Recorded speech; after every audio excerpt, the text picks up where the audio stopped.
Nah, Kak, kalau waktu malam itu pas saya tarawih, kan siangnya itu ada banyak kerjaan di pekerjaan. Lalu pas sholat tarawih itu sangat kecapean gitu Bu ya. Pernah pas ketika sholat tarawih itu tertidurnya juga hanya beberapa detik gitu Bu ya. Itu batal batal sholat tarawihnya enggak ya Bu ya? Lalu ragu gitu Bu ya. Ini batal atau enggak, jadi saya harus ketika batal itu langsung keluar wudhu lagi atau menunggu sampai salam imam aja Bu ya. Terima kasih Bu ya. Masya Allah. Itu aja. Luar biasa. Ini sebuah contoh. Anda luar biasa, sudah capek, nekat untuk taraweh. Ada orang pengangguran di siang hari, malamnya nggak taraweh. Naudzubillah. Nasib buruk tuh. Baik. Jadi disebutkan kita pendapat yang paling mudah. Ada yang mengatakan tidur itu sendiri karena hilang akal, mengatakan dianggap puasanya adalah menjadi sholat jadi batal. Akan tapi bukan itu yang kita ambil. Pendapat yang kuat, yang bisa dipakai dan mudah bagi Anda, bicara kepada yang membatalkan wudhu. Tidur tidak membatalkan wudhu. Maka di saat tidur dalam sholat, selagi dengan cara yang tidak membatalkan wudhu, maka sholat tidak batal. Tidur itu tidak membatalkan wudhu, asalkan posisi tidurnya adalah posisi duduk begini. Posisi duduk, biarpun nyandar.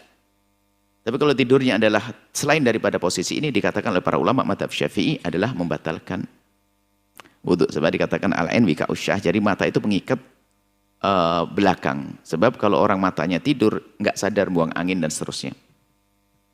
Tapi kalau duduk begini, terjaga.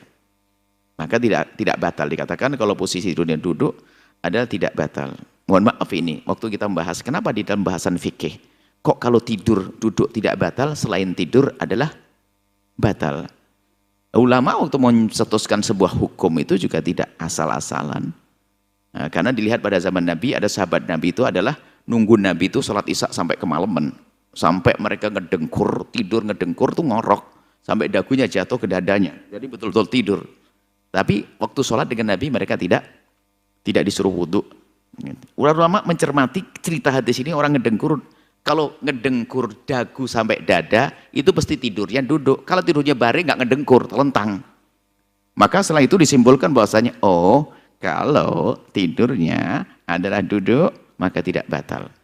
Tapi setelah itu hikmahnya apa kok jadi begitu? Ternyata kalau kita amati secara langsung, mohon maaf, ini majelis mulia.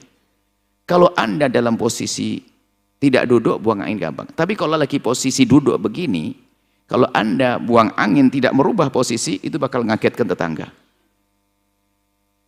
Ayo, jadi nggak bisa buang angin, nggak gampang posisi duduk begini. Ayo kah? Nggak usah dicoba. Nggak usah mikir, karena kelihatannya makanya begini. Nggak usah dipikirin. Jadi kalau ingin buang angin harus mengindah posisi. Kalau tidak, itu bisa tetangga Anda yang kaget. Nah, oh gitu Ajib. Lah tinggal Anda sholatnya tidurnya waktu sujud atau waktu duduk gitu loh. Kalau tidur Anda waktu sujud ya batal sholat Anda karena wudhu Anda batal, atau waktu berdiri batal. Tapi kalau Anda waktu tasyahud, nah ya itulah dikatakan oleh sebagian atau banyak kan ulama mengatakan tidak batal.